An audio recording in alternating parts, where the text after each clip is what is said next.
Rough coating అనేది పర్వాలేదు, finishing అనేది సర్ఫేస్ నీట్గా ఉండాలి, అంటే లెవెల్గా కొంచెం తేడా అనేది అవుతుంది.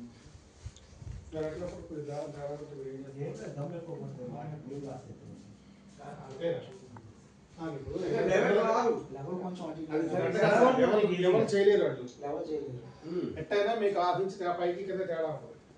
కాదు సార్, హాఫ్ ఇంచ్ ఇట్లా ఉంటే పర్వాలేదు, ఇట్లా ఉంటే ఇట్లా ఉన్నా కానీ పర్వాలేదు. Up and down smoothness up and down మామూలుగా ఇట్లా మీరు సర్ఫేస్ 10 ఇంచ్ అట్లా ఉన్నా కానీ పర్వాలేదు. ఇప్పుడు ఇది ఉన్నా అనుకోండి సార్, అట్లా కొంచెం తేడా స్మూత్నెస్ ఇట్లా ఉన్నా అనుకోండి సార్, వెళ్ళిపోయింది. సింగిల్ కోట్తో కూడా చేసుకోవచ్చు అనమాట. అదే నేను పై రూము వేసా కదా, అంటే ఏం చేశానంటే మామూలు ఇది కొట్టేసేసి ప్రైమర్ వేసి వాళ్ళు పెట్టా.